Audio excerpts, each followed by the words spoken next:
Untuk pertemuan kali ini, kita akan menambahkan satu buah fungsional ke basis data, di mana basis data yang akan kita buat menggunakan MySQL. Di sini saya akan menggunakan MySQL Workbench sebagai tools untuk melakukan pemodelan dari basis data. Teman-teman mungkin juga sudah pernah mendapat materi ini di kelas-kelas yang lain. Sekarang kita akan coba membuat untuk satu buah model yang baru, yaitu membuat ERD yang baru. Teman-teman silakan membuka untuk program MySQL Workbench-nya, kemudian pilih toolbar kedua dari sebelah kiri yang ada di sini. Kemudian pada bagian models, kita akan membuat satu buah model yang baru.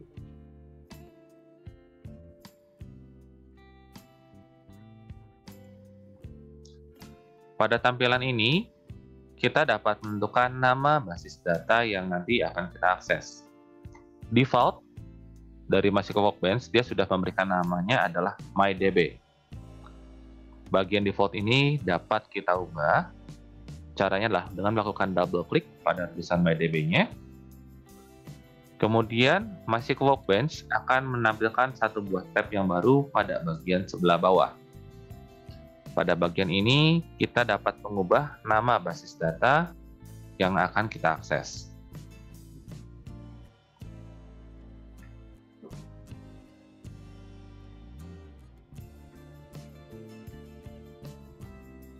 Untuk nama basis data yang akan diakses, saya beri nama PBO 220212.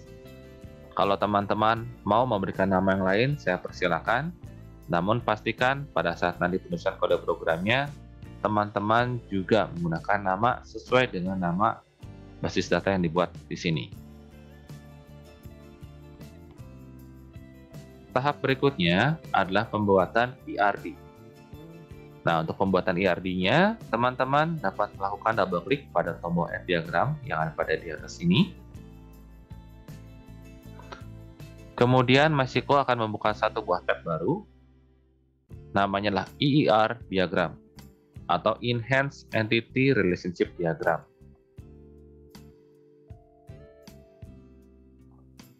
Dengan menggunakan MySQL Workbench untuk penggambaran skema basis datanya atau relasi antara tabel-tabel yang terdapat pada basis data tersebut, model yang digunakan adalah Crowfoot model. Kalau teman-teman pernah belajar di mata kuliah basis data, model yang diajarkan pada mata kuliah tersebut menggunakan model chain. Namun, untuk implementasi di mata kuliah kita pada kali ini, kita tetap masih menggunakan konsep yang sama, namun cara penggambarannya saja yang berbeda. Ya, namun konsepnya masih tetap sama. Di sini, kita akan membuat 3 buah tabel. Untuk membuat tabel, teman-teman dapat melakukan klik pada tombol ini, Place a new table, atau dinamakan huruf T pada keyboard kalian.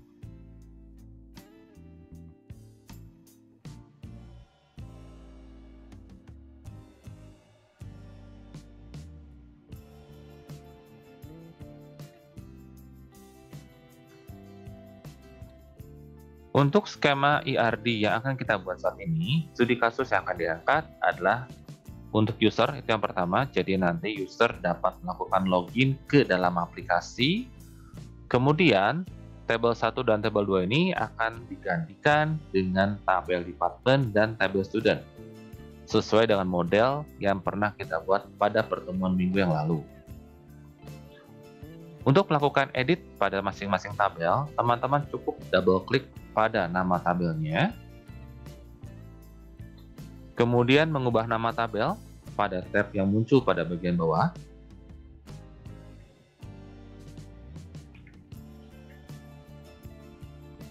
Kemudian teman-teman berikanlah ID ya ataupun kolom-kolom yang nanti terdapat pada tabel tersebut. Ya, kalau kita bicara soal entity, berarti ya kita akan berbicara soal entitas dan atribut, di mana atribut adalah calon daripada kolom. Untuk MySQL Workbench, teman-teman langsung berikan nama kolomnya. Contoh seperti untuk department, kolom pertama adalah ID, kemudian kolom keduanya adalah name.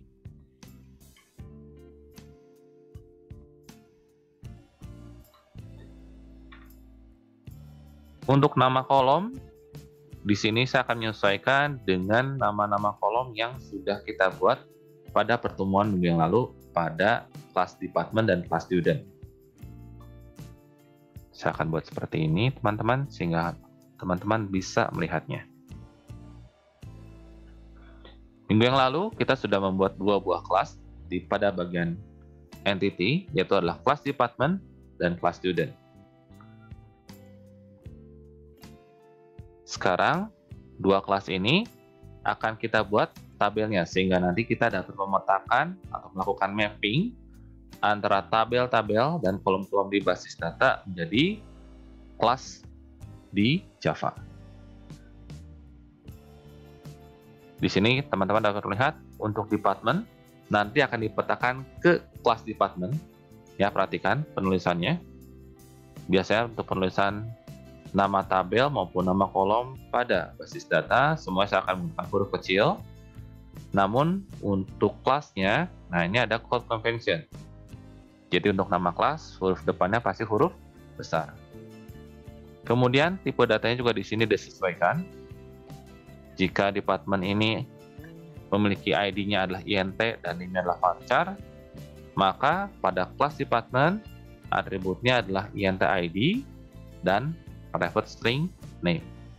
Varchar-nya dikonversi menjadi sebuah string. Kemudian jangan lupa di sini teman-teman pada kolom name terdapat nn, yaitu adalah NaCNO. Kita akan checklist. Artinya, nanti kolom name ini tidak boleh kosong. Jadi pada saat teman-teman memasukkan data yang baru, teman-teman harus memasukkan ID dan memasukkan name.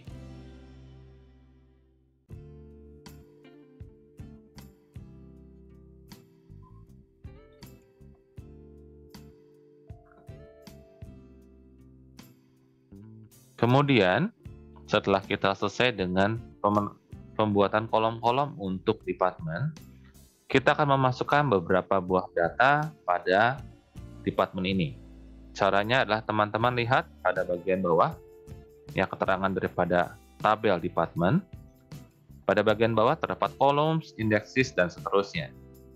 Teman-teman klik pada bagian insert, kemudian tekan dulu tombol centang hijau yang terdapat pada apply changes.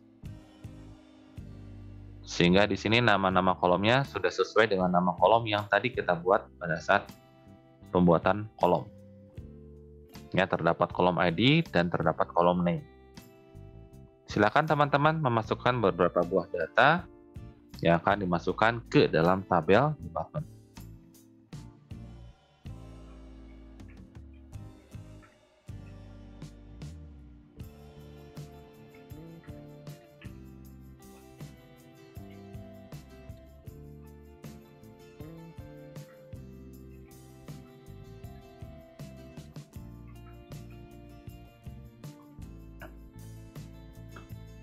Setelah selesai dengan memasukkan data default, teman-teman klik kembali tombol centang hijau pada bagian Apply Changes agar data-data tersebut nanti dapat dikirimkan ke dalam query untuk melakukan insert basis data.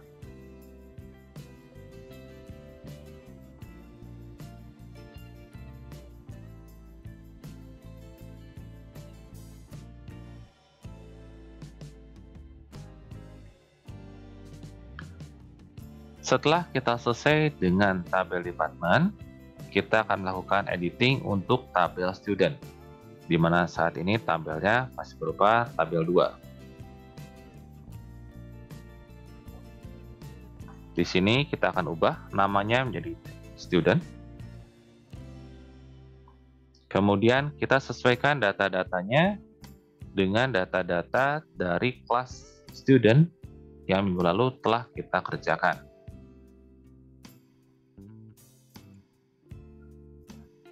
Student memiliki ID,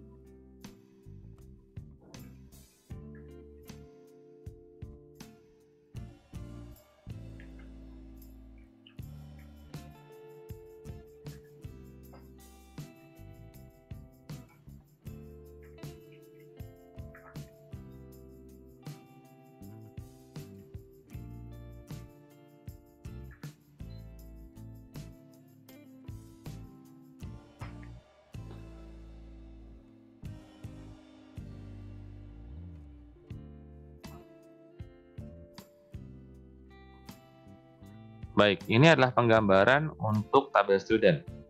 Di sini teman-teman dapat melihat class student, ya, di sini student Java dipetakan dari tabel bernama yang sama, yaitu adalah student.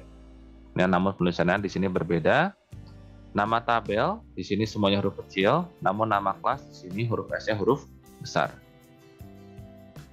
Kemudian untuk nama-nama kolomnya, ID juga di sini dipetakan menjadi ID, tipenya varchar jadi berubah menjadi string. Kemudian first underscore name. Jadi biasanya kalau saya menuliskan nama kolom pada tabel, pemisahnya adalah underscore. Jadi saya tidak menggunakan sistem camel case seperti nama kelas yang ada di sini. Jadi untuk nama kolom di sini adalah first name, tipenya varchar, dipetakan menjadi atribut private string first name. Yang teman-teman dapat melihat cara penulisannya sedikit berbeda. Ini adalah cara penulisan dalam kode program Java. Yang ini adalah cara penulisan untuk kolom-kolom pada basis data. Last name juga sama. Tipenya varchar dipetakan menjadi private string last name. Kemudian address, tipenya varchar panjang 300 juga dipetakan ke private string address. Kemudian bagian terakhir yaitu adalah private department. Bagaimana cara kita memudahkan seperti ini? Caranya adalah kita akan menghubungkan atau kita akan merelasikan antara tabel department dengan tabel student.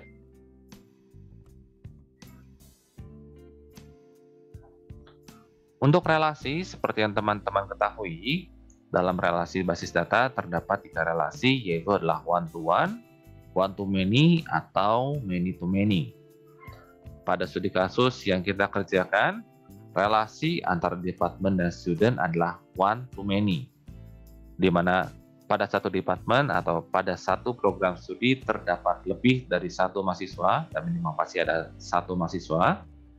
Kemudian satu mahasiswa pasti dia terdaftar di salah satu program studi atau salah satu department. Tidak ada mahasiswa dengan ID yang sama terdapat di departemen yang sama pula. Untuk itu, kita akan menggunakan relasi one-to-many. Untuk penggambarannya di sini teman-teman melihat ada simbol 1.2n yang garisnya putus-putus dan 1.2n yang garisnya solid. Terdapat perbedaan antara kedua relasi ini, di mana relasi 1.2n yang garisnya putus-putus berarti relasi antara kedua tabelnya atau jenis entitas dari kedua tabelnya tersebut adalah entitas yang kuat.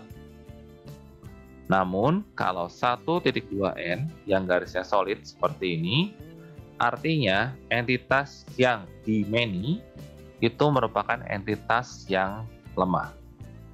Teman-teman pasti pernah belajar mengenai strong entity dan weak entity pada mata kuliah basis data. Jadi silakan teman-teman dapat melihat kembali penjelasan mengenai strong entity dan weak entity tersebut. Di sini saya akan menggunakan 1.2n yang garisnya adalah putus-putus, berarti yang ini. Teman-teman cukup klik sekali, kemudian klik dahulu tabel many-nya, yaitu adalah tabel student. Kemudian klik tabel one-nya. Sehingga di sini kita dapat melihat sudah terbentuk relasi antara tabel department dan tabel student, di mana ID dari department akan menjadi foreign key di tabel student. Nama foreign key-nya adalah department_ID. Kemudian alasan mengapa diberikan nama model Crowfoot. Di sini kalian bisa melihat untuk bagian menu-nya tampilannya seperti kaki gagak. Itulah mengapa model atau perancangan ERD seperti ini dinamakan dengan modelnya Crowfoot. Setelah selesai dengan pembuatan relasi, terdapat sedikit proses yang perlu kita lakukan selanjutnya. Jadi teman-teman masih fokus di tabel student, teman-teman pilih atau klik untuk foreign keys. Jadi pada bagian bawah terdapat foreign keys. Di sini terdapat satu buah foreign key name, yaitu adalah FK_student_department. Silakan teman-teman klik FK tersebut. Kemudian lihat pada bagian sebelah kanan, terdapat foreign key options. Dengan nilainya on update adalah no action, dan on delete-nya juga no action. Bagian ini akan kita ubah, di mana on update akan kita ubah menjadi cascade, sedangkan on delete akan kita ubah menjadi restrict.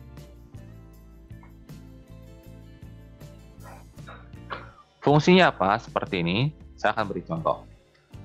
Misalkan teman-teman sudah menuliskan atau memasukkan satu buah data pada tabel department dengan ID-nya adalah 72, kemudian nama departemennya adalah S1 Teknik Informatika. Kemudian teman-teman pada tabel student juga sudah memasukkan data-data untuk program studi tersebut. Pada saat saya mau mendelete data untuk ID 72 pada tabel department, karena kita berikan on delete adalah restrict, maka dia akan melihat dulu data di tabel student ini sudah ada isinya atau belum untuk yang ID-nya 72.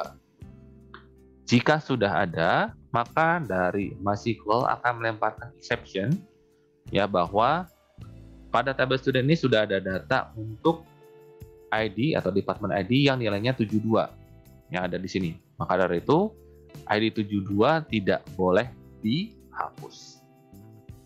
Itulah alasannya mengapa on delete di sini diberikan foreign key options-nya adalah restrict.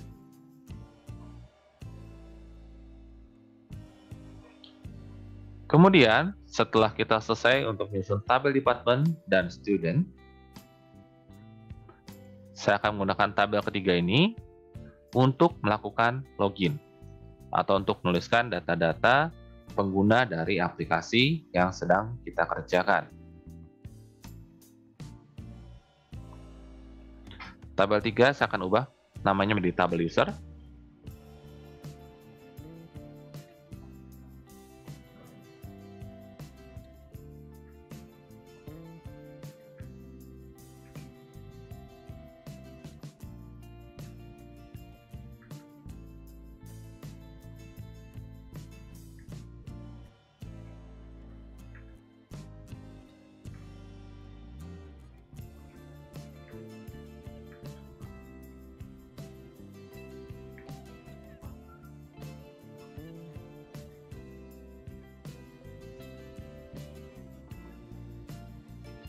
Untuk tabel user yang akan kita buat di sini, email menjadi primary key. Ya, ini hanya sebagai contoh saja, di mana nanti email tersebut tidak boleh ada duplikasi. Kemudian kolom kedua di sini kita memiliki name yang juga panjangnya adalah 100 dan password yang juga panjangnya adalah 100. Setelah seluruhnya selesai, silakan teman-teman dapat memasukkan beberapa buah data untuk student dan untuk user.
Setelah selesai dengan penambahan data-data untuk tabel student dan tabel user, tahap berikutnya adalah melakukan forward engineer.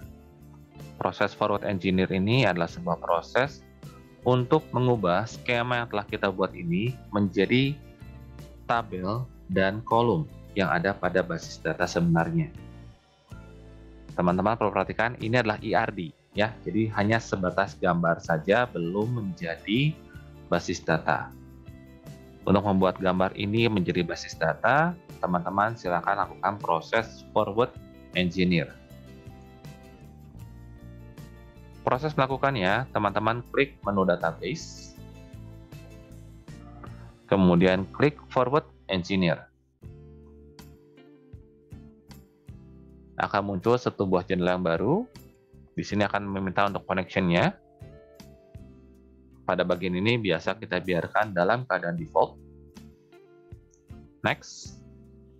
Kemudian untuk set options-nya. Kita lihat dulu pada set options untuk tabel. Pada bagian kotak pertama ini. Tadi pada saat pembuatan skema, kita sudah memasukkan beberapa buah data untuk masing-masing tabel. Sehingga bagian generate insert statements for tables ini akan kita checklist.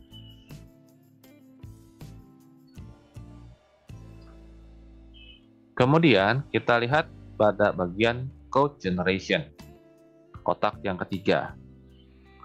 Biasanya saya akan mengklik untuk generate block schema ya, agar skema yang lama kalau ada nama yang sama itu akan dihilangkan terlebih dahulu.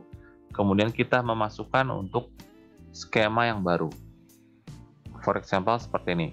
Kalau misalkan pada basis data teman-teman sudah terdapat nama basis data yang sama, contoh di sini adalah PBO 220212, maka basis data tersebut akan di drop dulu, kemudian dimasukkan atau kita akan membuat kembali basis data yang baru dengan tabel-tabel seperti yang ada di ERD yang sudah kita buat. Setelah selesai, teman-teman tekan tombol next.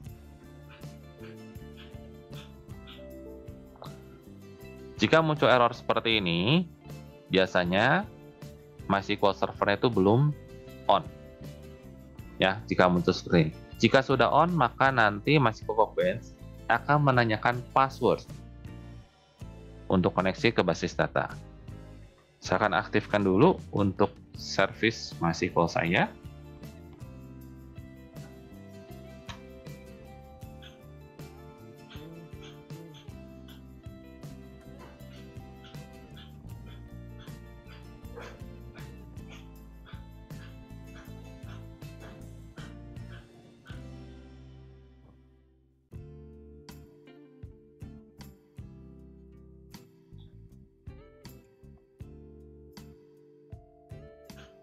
Seperti yang teman-teman lihat, MySQL Workbench akan meminta user dan password untuk melakukan koneksi ke basis data.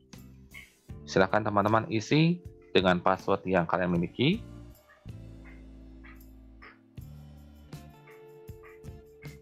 Kemudian kita pastikan dahulu bahwa terdapat 3 tabel yang akan kita ekspor, yaitu adalah tabel department, tabel student, dan tabel user. Sebagai informasi, pada MySQL Workbench ini, kalian juga bisa membuat view. Ya, pada bagian ini bisa membuat view maupun bisa membuat store prosedur. Ini yang nomor 3. Nanti cara bikinnya bagaimana? Nah, teman-teman, cara bikinnya, kalau tadi tabel itu yang ini, bagian bawah ini adalah view, yang bagian paling bawah itu adalah store prosedur. Setelah selesai dengan pemilihan objek-objek yang mau di forward engineer, tekan tombol next. Di sini terdapat script. Kita review dulu scriptnya. Untuk teman-teman yang menggunakan MySQL-nya banding dengan XMPP, terdapat satu buah keyword yang harus dibuang, yaitu adalah keyword visible. Jadi teman-teman scroll ke bagian bawah, bisa terdapat di bagian foreign key-nya. Di sini terdapat keyword visible. Tolong keyword ini dihilangkan. Alasannya kenapa? Alasannya untuk MySQL banding dengan XMPP, versi MySQL-nya adalah versi 5. Sedangkan MySQL yang nanti bundling dengan MySQL Workbench itu adalah MySQL versi 8. Di MySQL versi 8, keyword visible ini sudah muncul. Namun di versi 5 belum ada. Sehingga untuk versi 5, teman-teman cukup menghilangkan keyword visible ini. Kemudian berikutnya kita tekan tombol next. Masukkan kembali password. Tekan tombol OK dan kita lihat hasilnya. Jika semuanya sudah di checklist, artinya skema yang tadi kita buat di awal yang memiliki 3 buah tabel, yaitu adalah department, student, dan user, sudah berhasil diubah menjadi basis data dan tabel. Langkah berikutnya tinggal di close. Untuk memastikan apakah 3 tabel ini memang benar-benar sudah ada, teman-teman tidak perlu pindah program, teman-teman masih bisa menggunakan MySQL Workbench ini. Caranya, pindah dahulu ke tab Home yang ada di bagian sebelah kiri. Teman-teman klik yang gambar lumba-lumba dan tabung. Di sini terdapat satu buah connection, yaitu kalau yang saya adalah local instance MySQL 8.0. Saya akan klik bagian ini. Kemudian saya memasukkan password.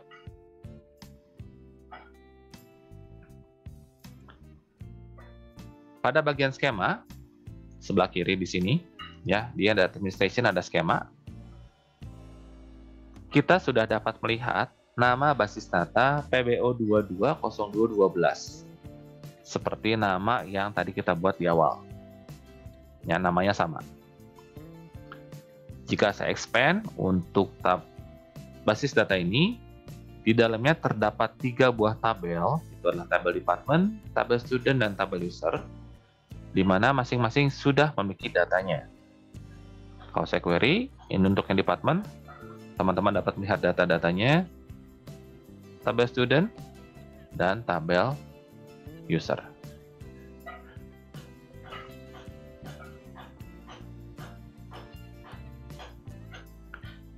Jika data-data tersebut sudah ada, silakan teman-teman kembali dahulu ke EIR diagram, pada bagian ini. Silakan disimpan dahulu untuk modelnya. Untuk penyimpanan, namanya tidak perlu sama dengan nama basis data, silakan namanya bisa menyesuaikan dengan nama yang kalian inginkan. Ya, jadi namanya tidak perlu sama dengan nama basis datanya, tidak apa-apa. Silakan disimpan di tempat yang aman, mau di drive C boleh, mau di drive D boleh, selama kalian mengetahui tempat penyimpanannya.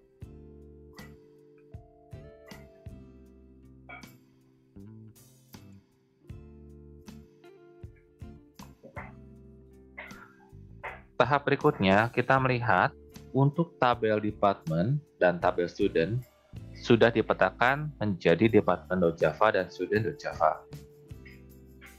Yang belum adalah user. Namun di sini, menurut teman-teman, apakah user ini perlu dibuat satu buah entitasnya atau tidak? Coba saya mau nanya pendapat kalian. Perlu atau tidak?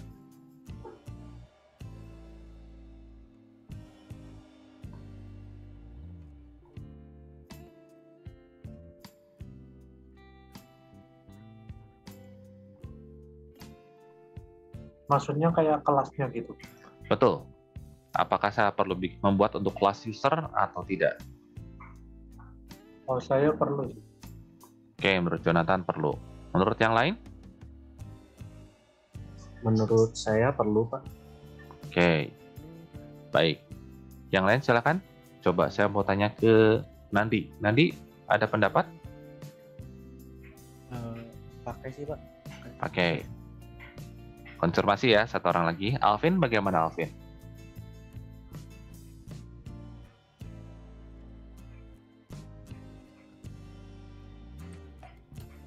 Pak, apa Pak?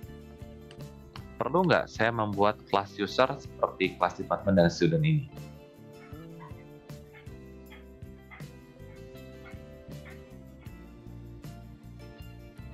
Perlu Pak. Perlu. Baik. Ya, karena perlu kita akan membuat kelas user ini. Kita akan membuat class user pada package entity. Jadi kita klik kanan, pilih new, pilih Java class. Kita sebutkan nama kelasnya adalah user. U-nya huruf besar ya.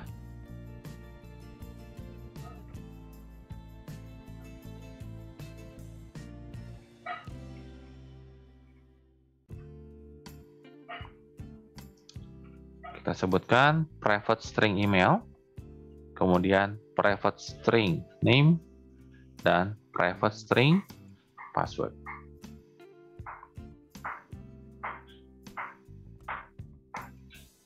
Setelah selesai, teman-teman, seperti biasa, tolong buat constructor.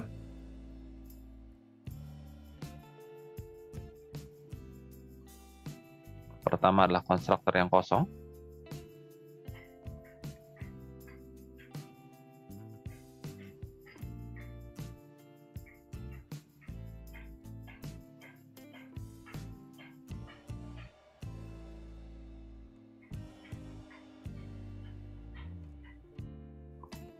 Kedua adalah konstruktor yang dengan parameter. Selanjutnya adalah getter dan setter.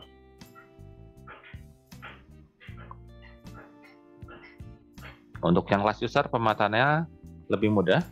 Semua tipenya adalah varchar, berarti kita buat private string email, private string name, dan private string password.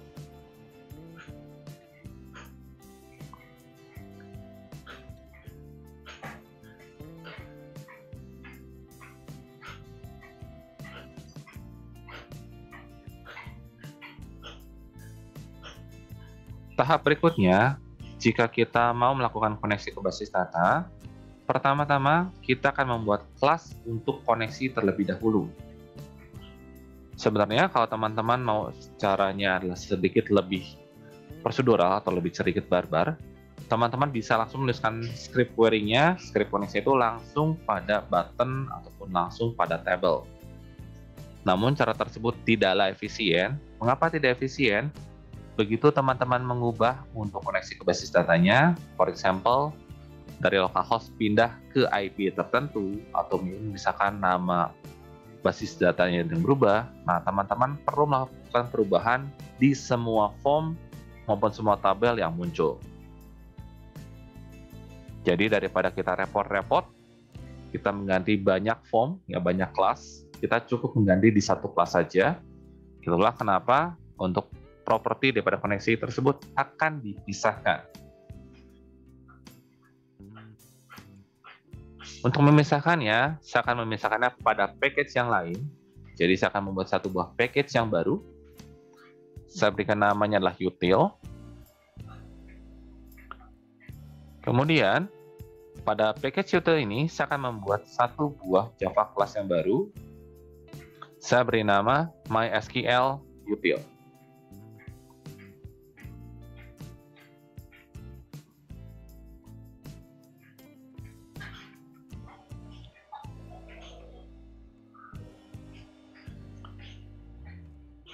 Pada kelas ini, saya akan membuat satu buah metode yang baru.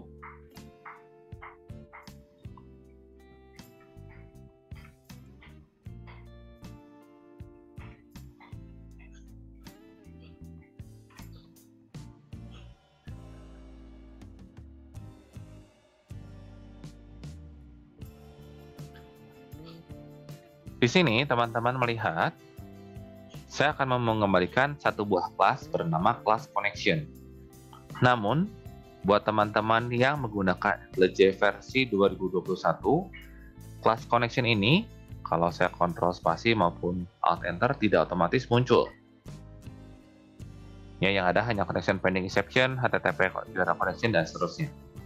Namun, buat teman-teman yang menggunakan IntelliJ versi 2020, koneksinya itu sudah langsung muncul dari package-nya adalah java.sql. Ya, tahu package-nya dari mana? Dari yang belakang ini, java.sql. Di sini bagaimana caranya untuk teman-teman yang menggunakan IntelliJ versi 2021 juga bisa muncul untuk kelasnya. Caranya adalah dengan mendefinisikan si kelas ini pada modul strip info.java. kita tambahkan satu baris pada modul infonya, yaitu adalah requires java.sql, jadi koma. Ini khusus untuk teman-teman yang menggunakan IntelliJ versi 2021. Berikutnya, kita lihat kembali ke kelas MySQL Util.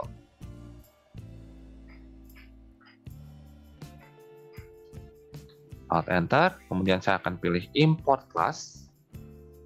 Di sini teman-teman sudah bisa langsung muncul import java.sql.connection. Itu trik untuk melakukan atau importing di IntelliJ versi 2021. Berikutnya, kita akan masuk ke dalam body untuk metode create connection. Baris pertama, silakan teman-teman tuliskan seperti ini. Class, C-nya huruf besar ya, dot for name. Di sini teman-teman tuliskan satu buah string, yaitu adalah form dot mysql dot cj dot jdbc dot driver.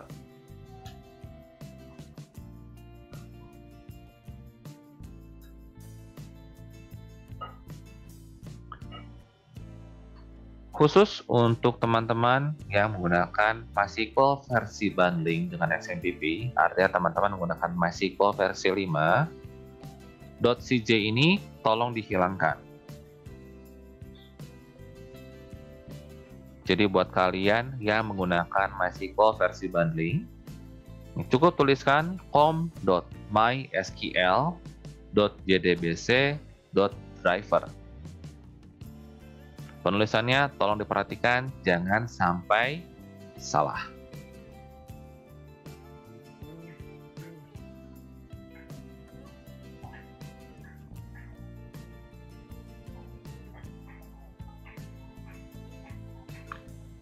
Baris berikutnya, ya, baris 10, seperti yang teman-teman lihat, masih ada error, kita biarkan dulu.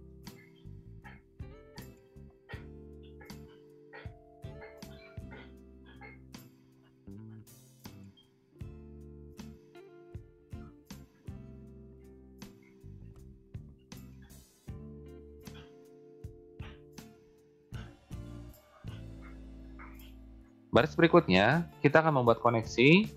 Caranya adalah dengan menggunakan kelas driver manager, kemudian memakai metode get connection. Untuk metode get connection di sini, kita membutuhkan 3 buah parameter. Pertama adalah URL, yang kedua adalah username, yang ketiga adalah password. Bentuk URL untuk melakukan koneksi ke basis data, dalam hal ini adalah basis data yang tadi kita buat, bentuknya seperti ini. JDBC titik 2 mysql titik 2 garis miring 2 kali localhost.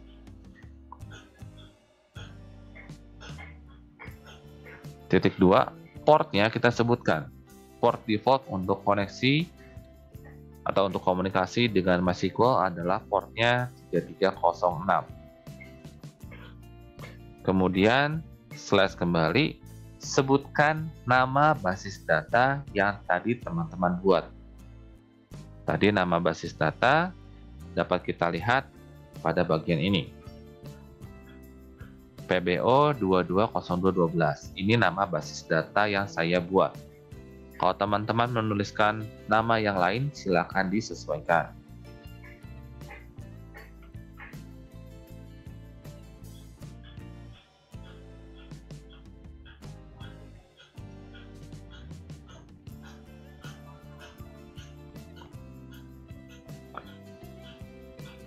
Berikutnya, kita akan menuliskan untuk username.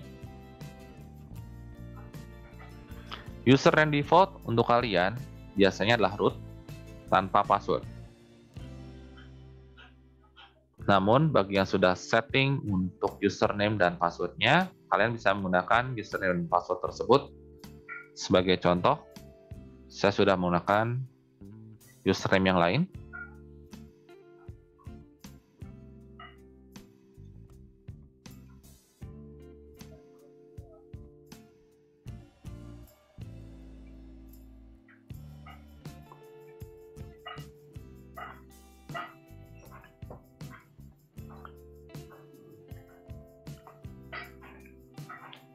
Jadi yang perlu diperhatikan di sini adalah penulisan URL-nya, penulisan username, yang defaultnya adalah root, dan penulisan password-nya.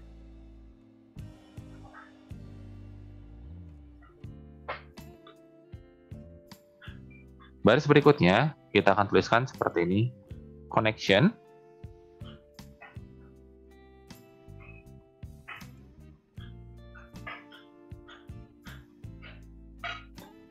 .set auto commit, kita berikan value-nya adalah false. Set auto commit itu fungsinya untuk apa?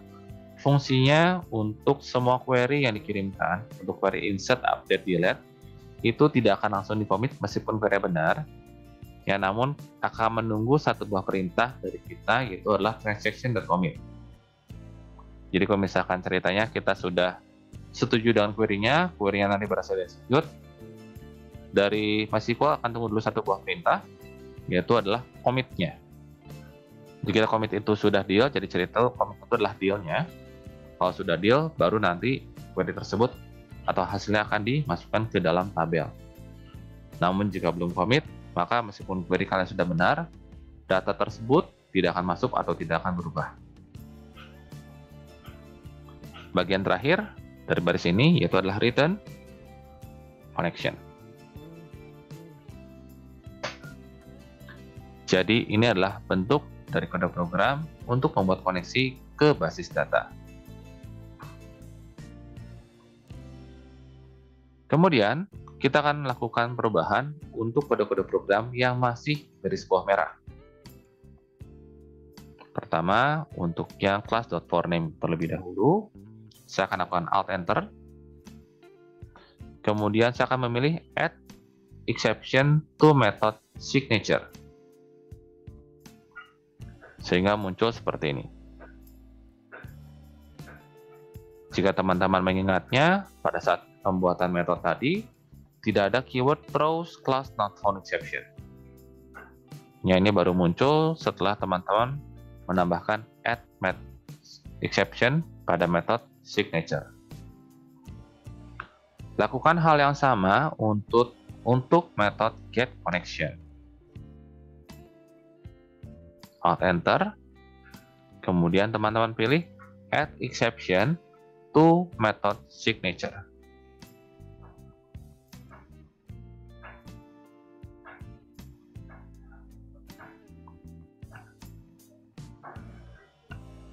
Setelah ditambahkan dua buah exception tersebut, maka kelas MySQL util kita sudah tidak terdapat error.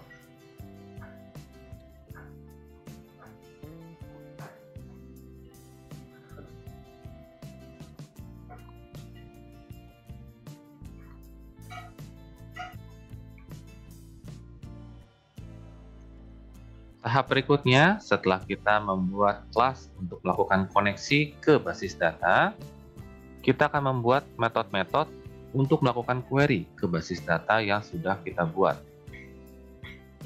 Biasanya metode umum, kita memiliki metode untuk select, insert, update, dan delete. Agar kita tidak perlu menuliskan secara berulang untuk 4 buah metode standar seperti ini, biasanya saya akan membuatnya dalam satu buah interface. Jadi pada package util, saya akan membuat satu buah kelas yang baru, atau lebih tepatnya adalah satu buah interface, yang saya berikan nama interface-nya adalah DAO service. Jadi teman-teman tuliskan dahulu, namanya adalah DAO service, kemudian pilih pada bagian interface. Jadi bukan kelas, tapi merupakan satu buah interface.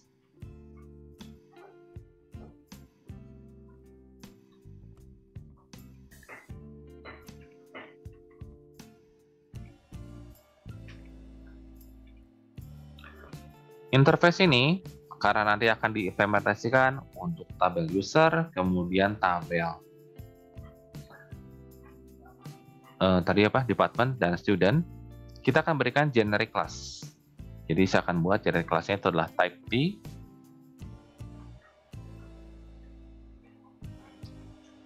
Kemudian saya akan tuliskan seperti ini.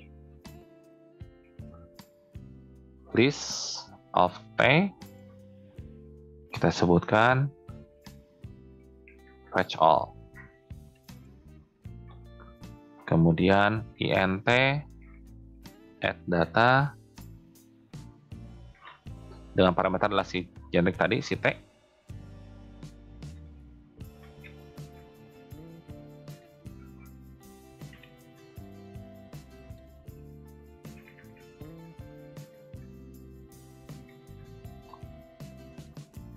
Ini adalah cara penulisan untuk satu buah interface yang implementasinya dari interface ini bisa berbeda-beda.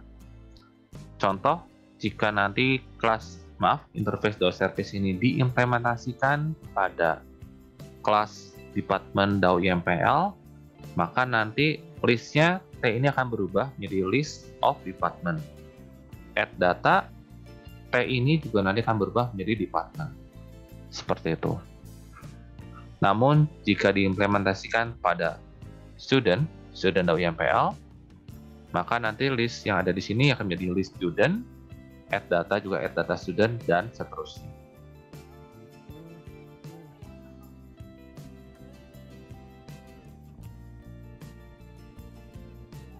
Baik, mari kita lihat contoh implementasi untuk DAO-Service ini. Pertama-tama, saya akan membuat dahulu satu buah package kembali, di mana nama package yang akan saya buat namanya adalah DAO. Ya, DAO.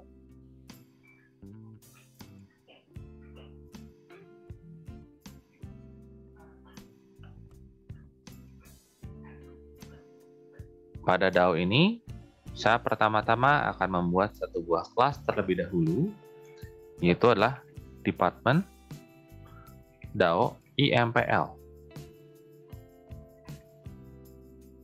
Cara penulisan seperti ini, kalau kita sebutkan, yaitu adalah implementasi DAO untuk model atau untuk entitas department. Kalau sudah, tekan tombol enter, pastikan ini adalah kelas ya, file interface, ya, public. Jadi bentuknya adalah public class department DAO YMPL.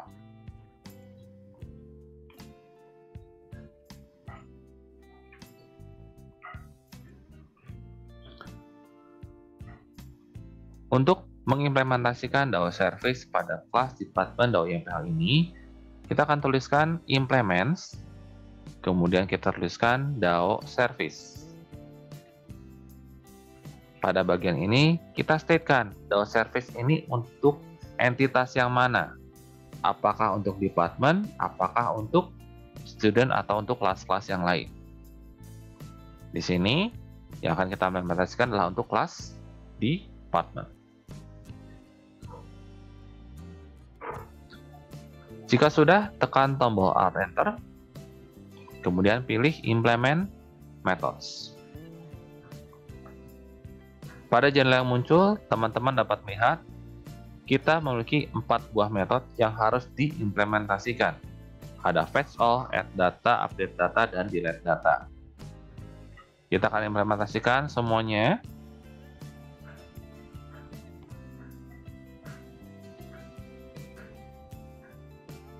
Sudah muncul. Di sini teman-teman bisa melihat listnya, seperti yang tadi kita sudah rumuskan. Listnya bukan lagi list, kemudian tanda lebih kecil huruf T besar, namun sudah berganti menjadi list department. Add data juga sudah berganti menjadi add data, di mana parameternya adalah department, bukan lagi huruf T. Itulah contoh pembuatan interface yang generik, di mana implementasinya disesuaikan dengan jenis yang kita inginkan.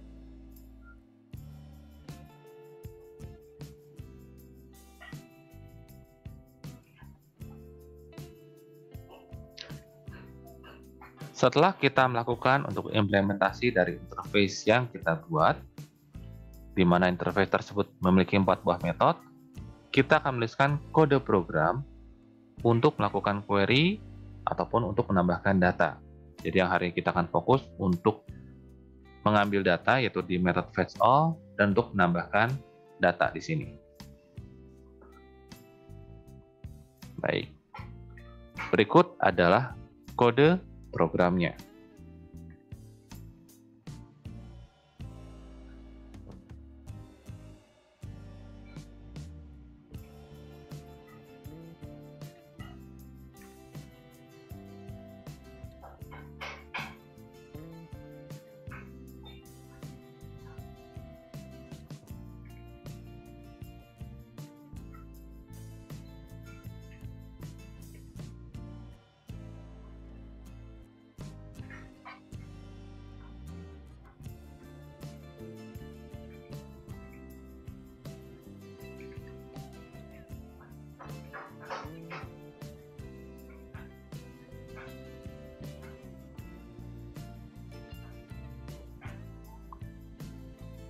Baik, saya akan terangkan 2 baris dari kode program ini terlebih dahulu. Baris pertama dari method fetchAll adalah baris di mana saya akan menggunakan koneksi yang tadi di awal telah saya buat. Sehingga barisnya adalah connection, kemudian nama variabel adalah connection, huruf C-nya kecil, sama dengan kelas yang tadi kita buat, yaitu adalah MySQL util.create connection. Jadi satu baris ini fungsinya adalah untuk membuat koneksi ke basis data. Kemudian baris kedua, saya akan membuat satu buah string query. String query di sini itu adalah sama seperti query-query yang pernah kalian pelajari di mata kuliah yang lain. Saya menggunakan query select id, name, jadi ini adalah nama-nama kolomnya, from nama tabel, jadi from department, order by, ini adalah optional, boleh ditambahkan, boleh juga tidak. Ya, tergantung teman-teman mau membuatnya seperti apa. Ya, order by-nya bisa ada ataupun tidak. Baris berikutnya adalah seperti ini. Prepared statement, kita sebutkan nama variabelnya misalkan PS agar tidak terlalu panjang, sama dengan connection.prepare statement, kurung buka, query.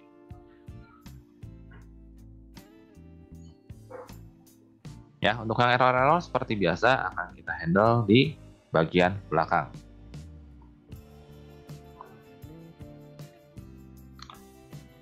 Baik, selanjutnya pada bagian prepare statement ini, ya, pada bagian ini saya akan alt enter.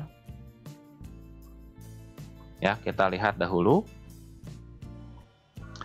Di sini ada pilihan surround with try with resource block.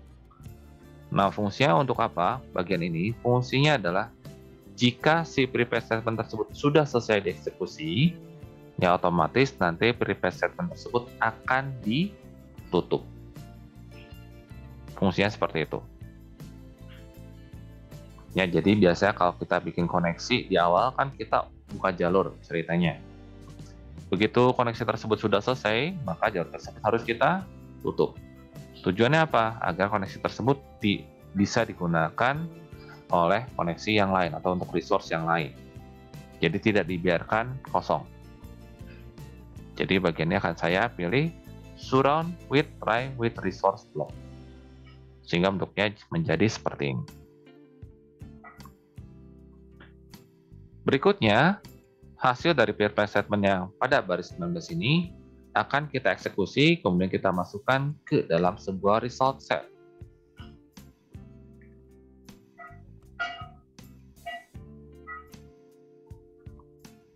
Metode yang digunakan untuk mendapatkan result set adalah PS. PS itu adalah objek dari prepare statement .execute query. Jadi kita gunakan metode execute query di sini.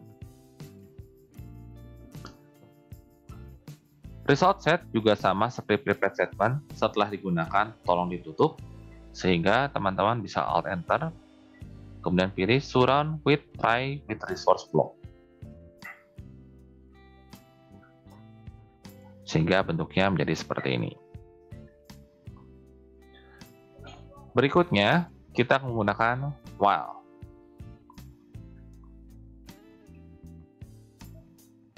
While ini akan saya isi dengan rs.next. Artinya, rs.next ini, jika baris-baris data tersebut dari hasil query itu masih ada, rs.next itu akan jadi ngecek apakah di row berikutnya itu masih terdapat data atau tidak. Jika masih terdapat data, maka si while tersebut masih akan dilakukan. Namun, jika baris berikutnya sudah tidak ada, maka proses looping akan berhenti. Di sini, apa yang saya lakukan untuk proses while, yang akan saya lakukan adalah membuat objek dari kelas department.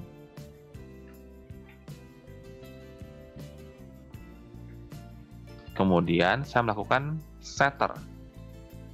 Jadi, saya menggunakan set ID. ID-nya di-set dari mana? Diambil dari si result set .get int. Nah, ini kenapa bisa get int? Get di sini, ini disesuaikan dengan tipe data untuk kolomnya. For example, saya mau mengambil ID. ID ini kan yang terdapat pada tabel akan di-mapping menjadi atribut ID pada kelas department. ID-nya di tabel bentuknya int, maka disebutnya adalah rs.getInt. Namun contoh kalau misalkan untuk yang name.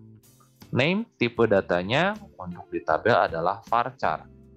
Maka nanti kalau saya mau ambil untuk department.set name-nya, yang diambil bukan menggunakan getInt, namun menggunakan getString. Pada bagian sini, kolom label, di sini teman-teman isi dengan nama kolomnya. Nama-nama kolomnya berarti di sini sesuaikan dengan yang ada di sini.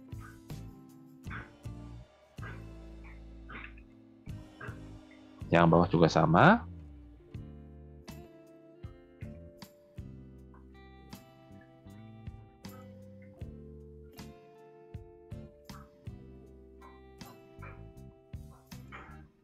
Baik, ini adalah bentukan dasarnya.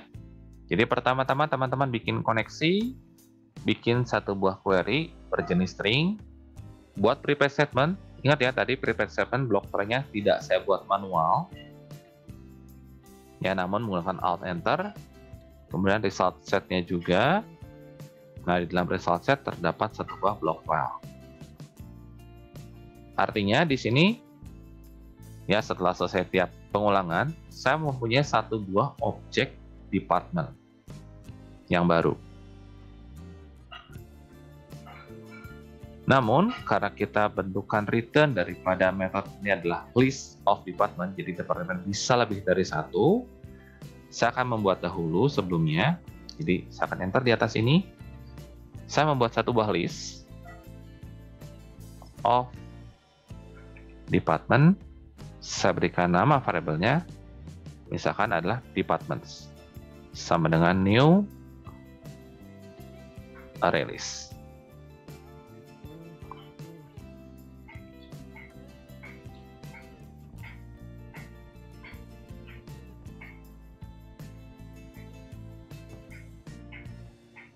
Setelah kita menambahkan untuk deklarasi daripada array list tersebut, kita masukkan objek department yang tadi masih nganggur ini, baris 25, ke dalam departments. Departments.add. Kurung buka, department. Itulah mengapa kebanyakan nama kelas dan nama variabel di sini saya menggunakan istilah asing. Tujuannya agar teman-teman dapat melihat department ini adalah bentuk tunggal, sedangkan departments yang ada di sini adalah bentuk jamak.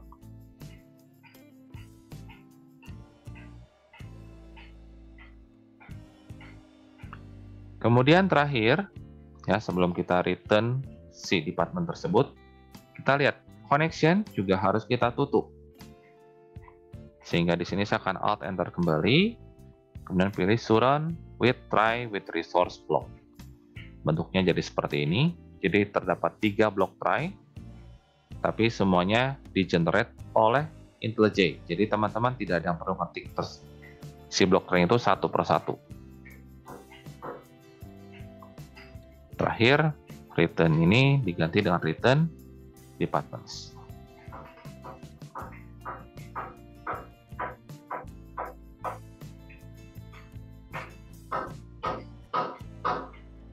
Setelahnya, kita akan mengubah atau kita akan memperbaiki bagian-bagian metode yang masih di garis bawah merah.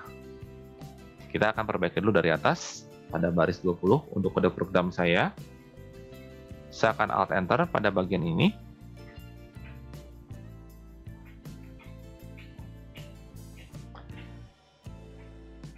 Kemudian yang saya pilih adalah Add Exception to Method Signature. Nah, di sini ada penjelasannya, method is inherited. Ya, method fetch all is inherited. Do you want to add exception to method signature in the whole method hierarchy? Teman-teman silahkan pilih yes.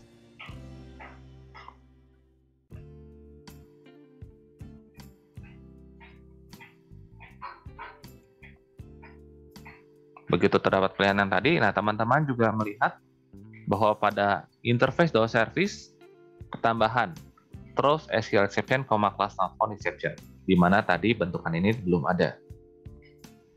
Namun karena tadi terdapat pertanyaan, apakah exception tersebut mau ditambahkan ke seluruh hierarkinya, kita jawab ya, maka di sini muncul.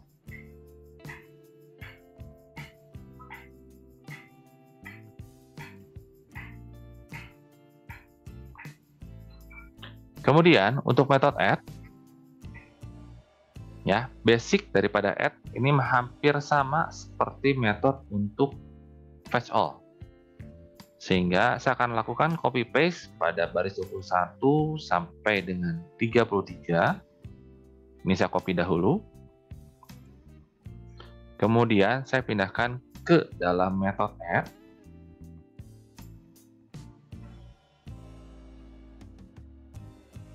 Kita lihat, metode add ini, add data, return-nya adalah satu buah int. Untuk yang fetch all, tadi return-nya adalah list of department. Untuk mendeklarasikan metode, untuk mendeklarasikan nilai return, kita mau lihat return-nya apakah data tersebut berhasil masuk atau tidak, kita akan buat seperti ini. int result.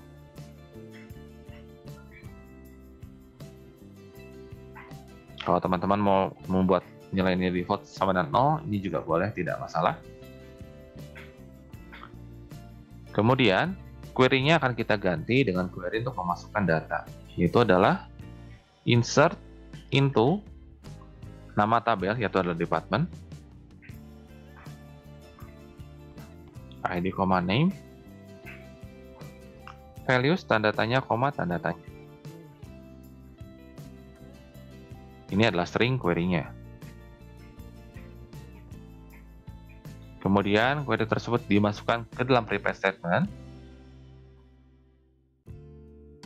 Pada tahap ini, yang perlu kita lakukan adalah mengganti tanda tanya ini dengan nilai yang akan dimasukkan. Bagaimana cara mengganti tanda tanya tersebut? Kita akan gunakan ps.setInt, jadi caps lock,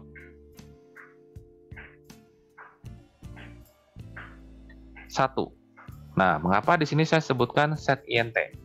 Karena saya mau masukkan ke kolom ID, di mana kolom ID tipenya adalah int di basis data. Itulah mengapa di sini saya sebutkan ps.setInt. Namun untuk kolom name yang tipenya adalah varchar, berarti nanti adalah ps.setString. Kemudian kurung buka. Nah, di sini ada terdapat parameter index. Parameter indeks di sini adalah untuk menggantikan tanda tanya nomor keberapa yang akan digantikan.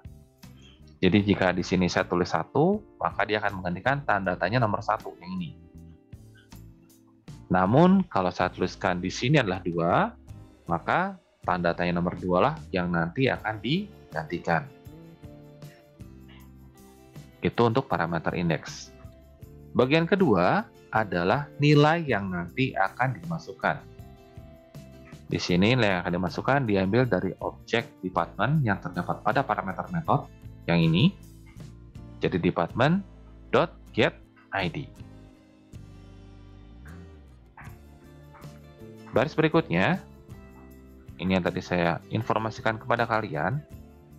Kita mau memasukkan untuk name, berarti ini adalah set string.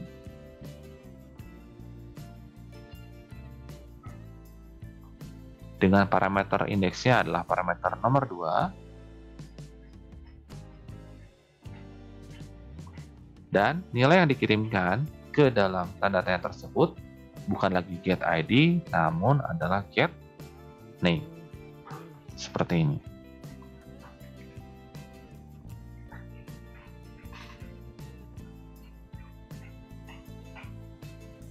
Kemudian, untuk query insert, update, dan delete, kita tidak membutuhkan result set. Jadi result set itu hanya digunakan untuk query yang jenisnya adalah select. Lalu bagaimana kita bisa menentukan result dari metode ini, return itu 1 atau 0. Jadi 1 itu kalau berhasil, 0 itu jika gagal.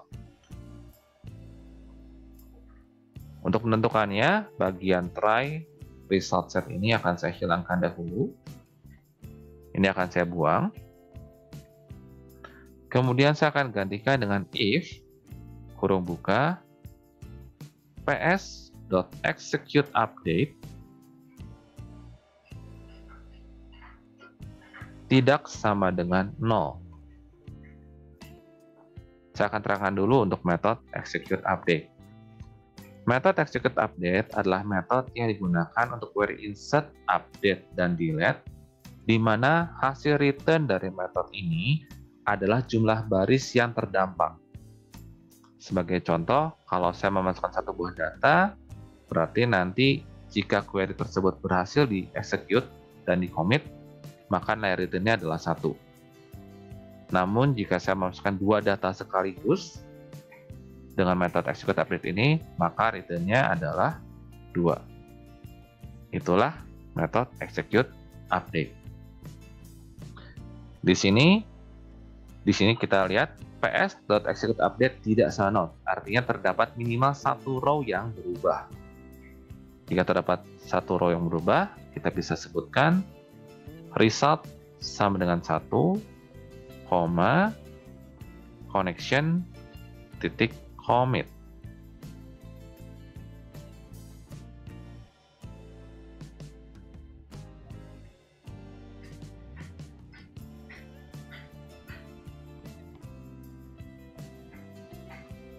Namun jika tidak, kita sebutkan connection.rollback. Bagian terakhir, kita lihat return-nya, teman-teman. Ini jadi return-nya jangan sampai terlupakan juga. Di sini nilai return default adalah return 0. Kita akan gantikan dengan return result.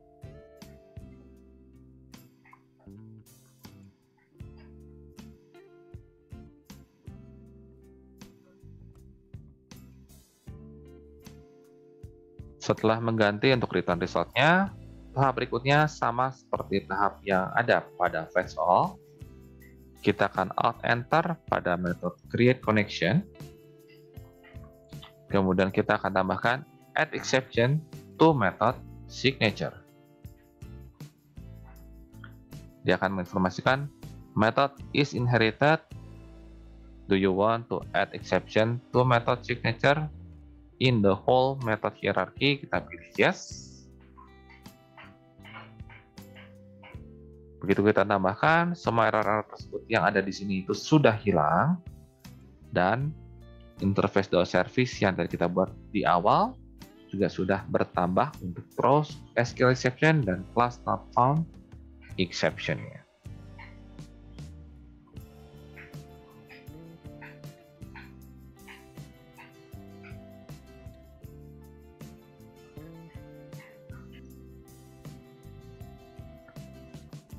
Setelah selesai dengan departemen DAO IMPL, selanjutnya kita akan membuat student DAO IMPL.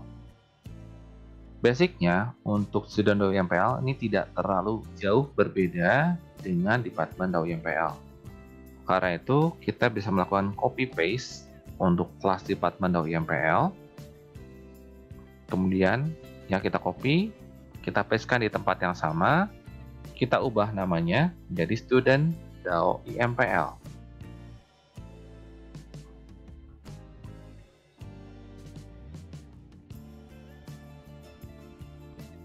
Hal pertama yang akan kita ubah adalah kelas department. Jadi di sini teman-teman melihat implement DAO service untuk kelas ini masih implement kelas untuk kelas student.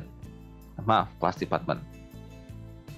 Kelas department ini akan kita ganti seluruhnya menjadi student. Sehingga kita tinggal double klik saja, kita ganti kelas student.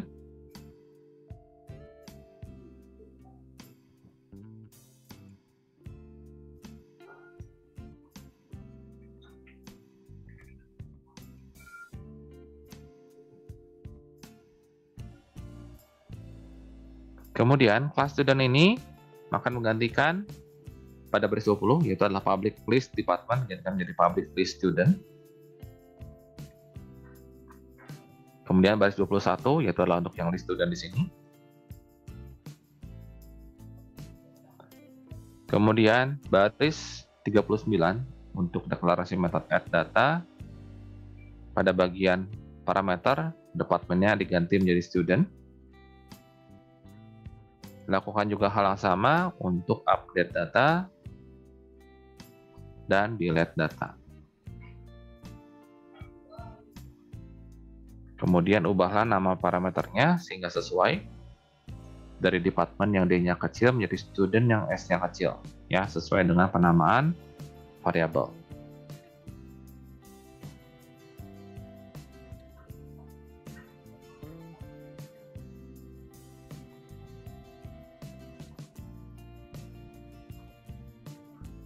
Setelah selesai, pastikan untuk deklarasi metodenya sudah tidak terdapat error.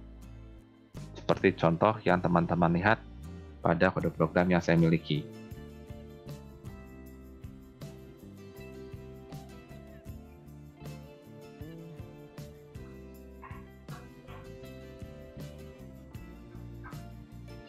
Setelah selesai, teman-teman melakukan copy paste.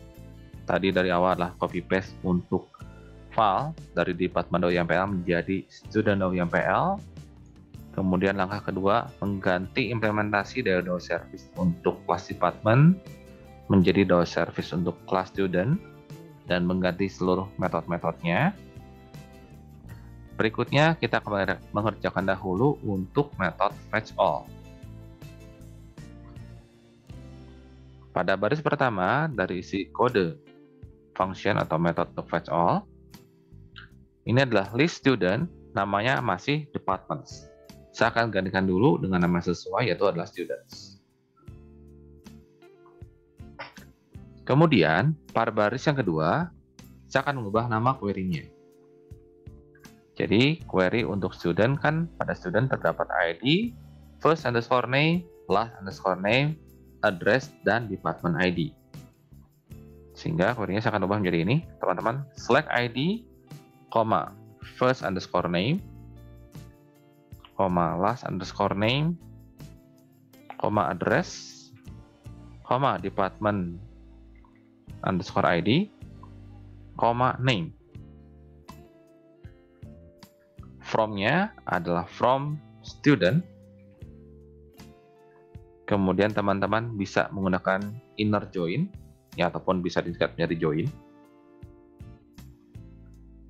Ini student saya berikan alias dulu biar tidak terlalu panjang. Student S join department D on d.id sama dengan s.department underscore id. Jadi ini adalah query yang saya pergunakan.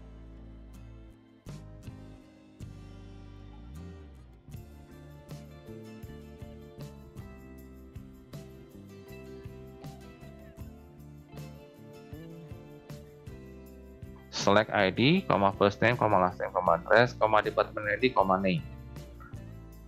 Untuk nama-nama kolomnya, kalau misalnya kalian tidak yakin untuk kolomnya ada di tabel mana, bisa ditambahkan seperti ini.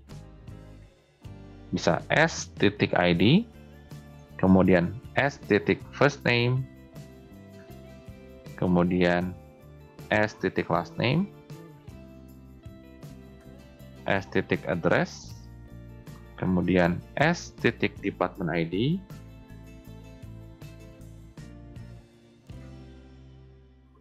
kemudian d.name. Pastikan pada saat teman-teman menuliskan untuk kolom-kolom mana saja yang mau kalian ambil, tidak ada kolom dengan nama yang sama. Kalau misalnya terdapat kolom yang sama, silakan teman-teman dapat menggunakan alias. Penggunaan aliasnya bagaimana? Jadi misalkan contoh ya, d.id_s apa. Nah, itulah nanti nama kolom yang akan teman-teman ambil. Ya, jadi teman-teman silakan boleh menggunakan alias. Keywordnya adalah S ya, AS. Baik, itu untuk query-nya. Bagian prepare statement ini masih tetap sama. Department ini masih kita gunakan. Itulah kenapa alasan tadi saya copy paste. Bagian ini tinggal saya gantikan dengan department _ID. Bagian bawahnya ini masih tetap sama, yaitu adalah kolom name. Diambil dari sini. Kemudian, berikutnya, student. Student sama dengan new student. Student.setID diambil dari rs.getString. ID. Student.setFirstName diambil dari rs.getString. Nama kolomnya adalah first_name. Lanjutannya, set last name.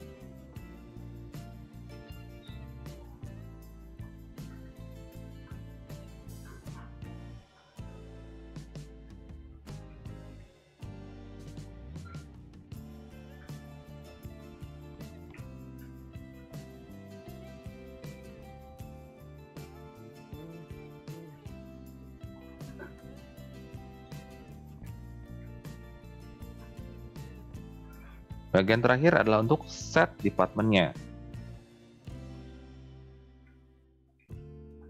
Diambil dari mana? Diambil dari objek department yang kita buat pada baris 27. Terakhir, jangan lupa tambahkan objek student yang teman-teman buat ke dalam array list yang terdapat pada baris 21.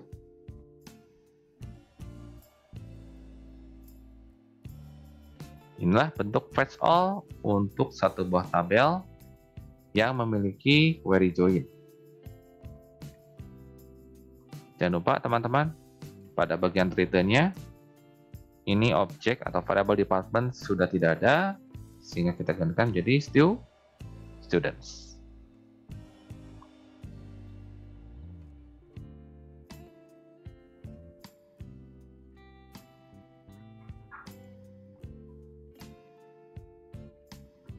Tahap berikutnya, kita akan mengubah kode program untuk add data,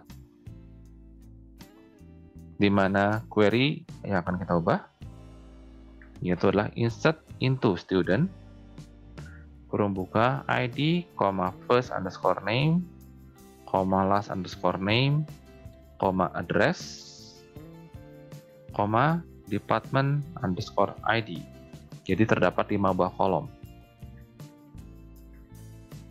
1, 2, 3, 4, 5. Di sini terdapat 5 buah tanda tanya ya, sesuai dengan jumlah kolom yang teman-teman masukkan. Kalau kolom tersebut sudah punya auto increment, teman-teman tidak usah memasukkan kolomnya kembali.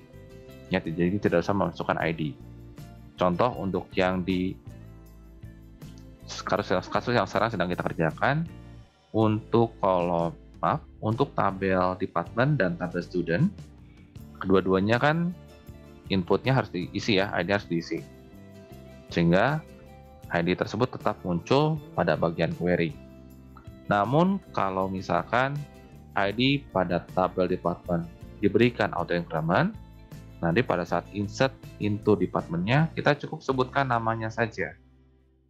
ID-nya biar nanti di-generate otomatis oleh MySQL. Itu kalau kolomnya dia berikan auto increment.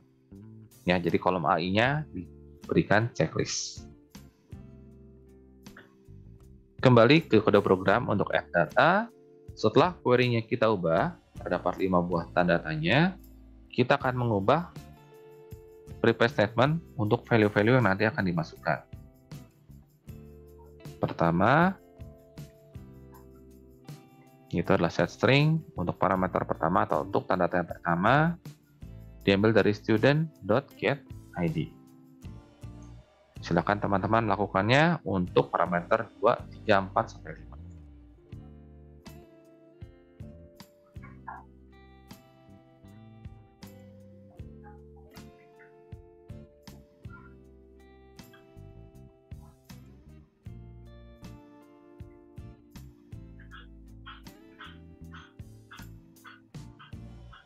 Untuk yang kelima, hati-hati. Department ID membutuhkan tipe datanya adalah INT. Maka teman-teman tidak dapat tuliskan set string, namun menggunakan set INT.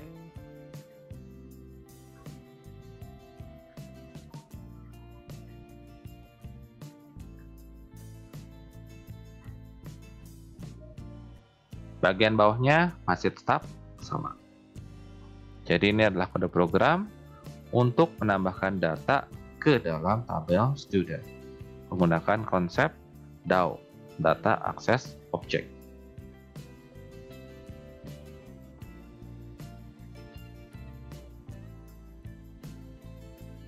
Setelah kita selesai menuliskan untuk kode program untuk Department DAO YMPL dan Student DAO YMPL, kita akan membuka untuk main controller. Kita buka kelas main controller. Pada kelas main controller, di sini kita akan melakukan untuk pembuatan data-data dari objek Department DAO YMPL dan Student DAO YMPL agar nanti data-data tersebut bisa dimasukkan ke dalam tabel maupun ke dalam combo box. Nah, untuk itu di sini saya akan lakukan dahulu beberapa buah perubahan. Jadi perubahan yang pertama adalah seperti ini. Jadi kalau teman-teman lihat, ini adalah kode program yang minggu lalu telah kita buat pada baris 89, 90, dan baris 93. Sekarang 3 baris ini akan saya hilangkan.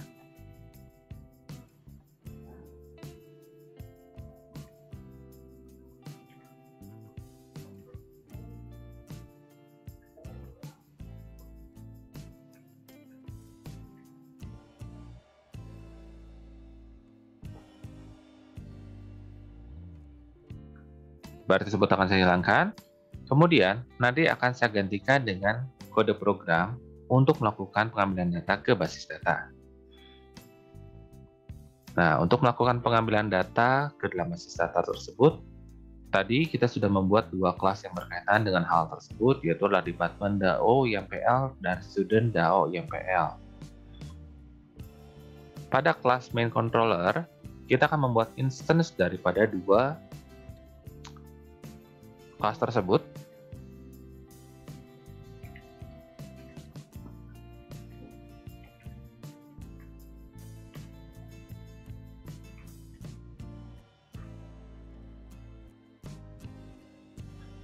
Di sini untuk instance-nya saya letakkan pada baris 57 dan baris 58.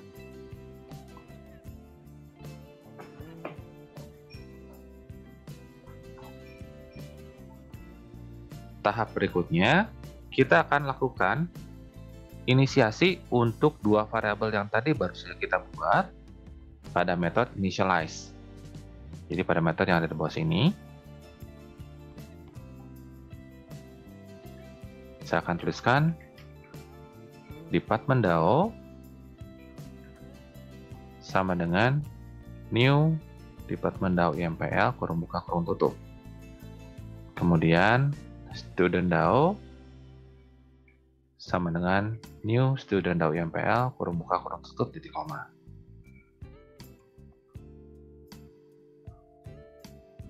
Kode program berikutnya setelah kita melakukan inisiasi untuk dua variabel ini adalah kita akan memanggil metode fetchAll. Kemudian hasil dari metode fetchAll tersebut akan dimasukkan baik ke dalam objek departments maupun objek students pada kelas main controller. Jadi saya akan buat departments .add all kurung buka department.dao .fetch all. Saya akan buat seperti ini. Di sini teman-teman dapat melihat bahwa metode fetch all dari objek department.dao di garis bawah merah. Silakan Alt Enter pada bagian ini. Kemudian pilih Surround with Try Catch. Sehingga bentuknya jadi seperti ini. Java 8 dia sudah bisa membuat untuk satu try namun multi catch. Jadi teman-teman bisa melihat satu try multi catch seperti ini. Karena blok baris 100 dan baris 102 ini sama, kita bisa collapse ya. Jadi kita bisa satukan satu catch ini. Caranya adalah Alt Enter. Kemudian teman-teman pilih collapse catch blocks. Sehingga catch-nya menjadi hanya satu. Lakukan hal yang sama untuk students.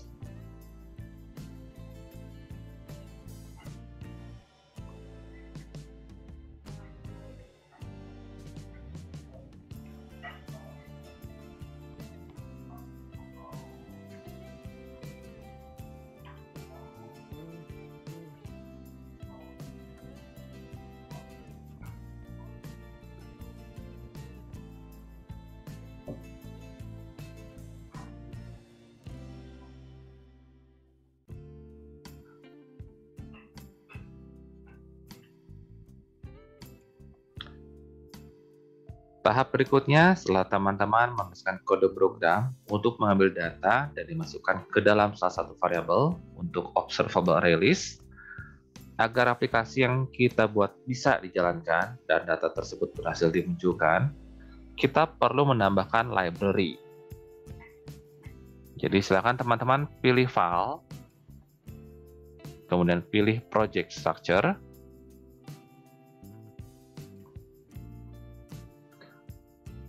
silakan klik bagian libraries pada bagian atau pada kategorinya adalah project settings. Klik tombol tambah yang ada di atas ini. Kemudian pilih from Maven. Akan muncul satu buah jendela baru di mana teman-teman silakan memasukkan nama daripada library yang akan digunakan, yaitu adalah MySQL. Silakan dimasukkan, tekan tombol search. Kita tunggu beberapa saat untuk pengambilan data ke Maven-nya.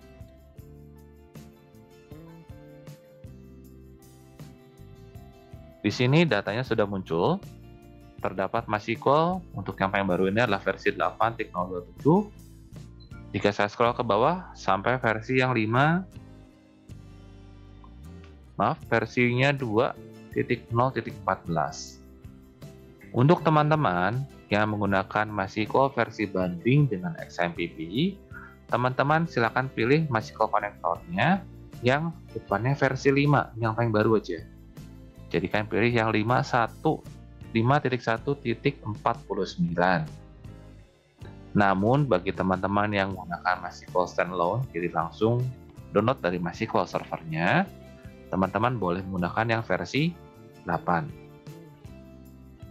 Contoh yang saya menggunakan MySQL versi 8. Buat teman-teman yang menggunakan MySQL versi 5, silahkan disesuaikan. Kalau sudah, tekan tombol OK.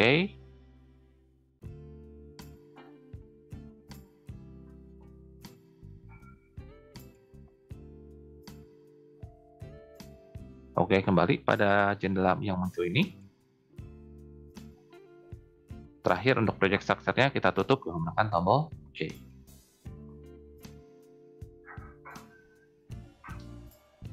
Setelah selesai, kita dapat mencoba untuk menjalankan proyek kita terlebih dahulu, melihat apakah data-data tersebut berhasil ditampilkan pada table dan combo box.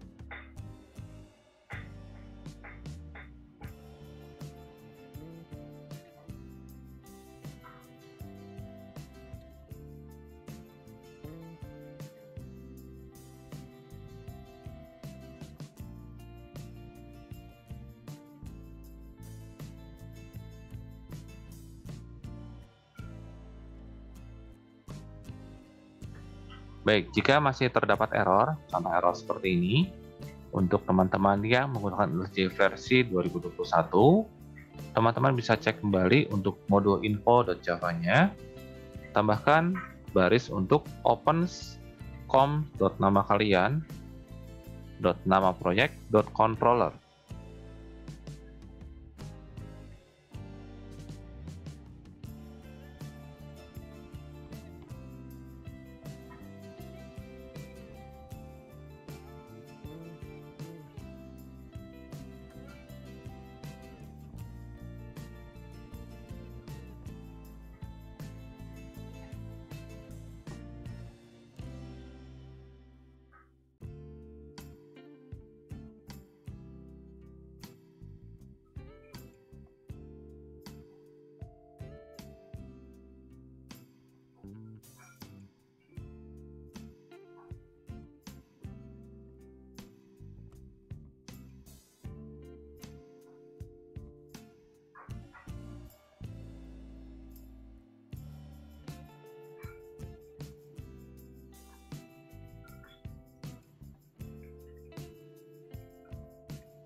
Ini adalah tampilan daripada proyek kita yang sudah menggunakan basis data.